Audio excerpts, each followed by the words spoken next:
Hi there, my friends. Oh my gosh, it's been a minute. This is Gillian. Thank you for coming to my page, Gillian Harris Worldwide. New page name. We'll talk about that some other time. But last time that I went live, I promised you that I would come back very soon and give you the 3 steps to lock and load your intentions. You know, I'm a metaphysical consultant, and so I'm basically about helping people unlock, unleash your own magic, you know, to create whatever you want in your life, custom craft it. So, manifestation. Originally, I mean, when I was, in my 20s, I realized there was this moment. I was about 22 years old. I was working at KJLH. That's a cool radio station owned by Stevie Wonder in Los Angeles. And I remember standing in the parking lot one day. I was talking to a friend, and I was like, I get anything I want. And I wasn't smiling. I was perplexed. I was like, I get anything I want. It weirded me out. It's a cool problem, you know what I mean? But I was really, in that moment, realizing there was a formula, and I kind of wanted to know what it was. Somehow, on some innate level, I understood it, and I would work it. You know, I'd get an idea of what I wanted to do, and I would just simply get really excited about it. I think part of that excitement is because I totally was like, oh, God, that's what I'm going to do? Oh, yay. So there was no question I was going to do this thing, and then I would set off these 3 steps that I'm going to share with you. So originally, I didn't understand that there were 3 steps happening. There were a few pieces and some guidance that I needed through my life and doing my life curriculum to figure out that 3rd step that I was already doing, but I didn't recognize it. So originally, I thought it was just focus and energy that created manifestation.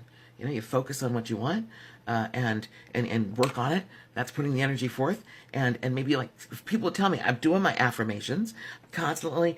I am loving my new house. I'm loving my new house. I'm loving my new house. Or I am a half a millionaire. I'm a half a millionaire. I'm a half a millionaire.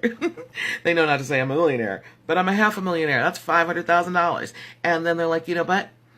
I'm still in my apartment. I've been saying these affirmations for like 3 years. I'm still in my apartment, and I'm so not even a half, even a quarter, even an eighth, not even a 16th of a millionaire, you know? So, what's up with that, you know? So then we got to figure out what is up with that. There's something missing.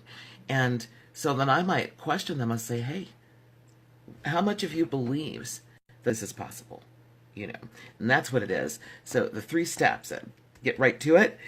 You gotta believe at least 51%. Some say 50%. I like to say 51%. You want to believe that the thing you're intending is possible, and then you apply your focus and your energy. But so let's back up. The belief thing is the main thing, because you can do your affirmations all day long, all day, all night, and they will not come to fruition if you don't believe it's going to come to fruition. So now you got to look at that and say, okay, how much of me believes this? How much do I believe that I really can have that house? You know, is it 10%? Is it 20%? Okay, and, you know, granted, you really want to be at that 51%. What if it is only 20% and you really want this thing, though, but you're only at 20% belief that you can have it? Well, then right there, that is your curriculum at that time. That's your life curriculum. And let's not forget what goals are for. The only reason that goals ever come up, because, you know, you're good right now. You have what you need. Everything is beautiful. Yes, it is. Trust me. Everything is perfect right now. And so the goals, they pop up because they pop up so that we can actually find the curriculum. They pop up, and then we go along, and we bump into barriers. And we bump into, I just had a moment. I almost thought I wasn't live and that I could edit, and I was going to edit, but I can't edit. So anyway, you go along, you create a goal, and then you come up with, you know, illusionary barriers, challenges and stuff along the way. And that is why the goal was created. That is why it exists, so that you can work your way through that. So if you find out that you actually don't believe that you're worthy of a particular thing that you have intended, well, then that's your work to get in there and go, okay, wait, Where did that come from? Why aren't I worthy? So you get to work on, like, why do you believe that? What part of you? Who told you that? Where did that come from? Did you borrow that from somebody else? Like when you were a kid, were you around somebody who maybe they felt that way? And so then you took that on going, oh, that's the way we're supposed to feel about ourselves, that we're not worthy of something. You just really want to get in there. This is what it's about. This is the prize right here, the treasure that you get from the goal, and that is to, have the transformation to rise through this thing and heal, resolve this particular issue. So now you resolve it, and now that is no longer blocking you from your intention. And what's cool about it is now you've gone in there, you've found this thing, this, using the example of self-worth, and you've fixed that. You've resolved it. And so now you're going to find that your other intentions, things that you intend later, will not be blocked by this particular issue again. So you go back to your intention. You want that house. Okay, now you believe you can have that house. You believe you're worthy of that house, right? So now you go into your focusing, and then your energy, and bada boom, bada bing. Okay, I want to say bada boom, bada bing. It's not always a bada boom, bada bing. And I want to tell you this. Sometimes by the time you get to this point, you don't need the bada boom, bada bing. I always like to remind people that it's not the thing that we want so much as we want the way the thing or having the thing makes us feel. And so it's really the feeling that we want, So I focus on that. And one of the things, the exercises that I love to do to help me raise my belief that I can have, or whatever it is that I'm trying to intend, are living visions. I write living visions. So affirmations are cool. And in one of these, I promise to share the bullet points on making the absolute most powerful affirmation.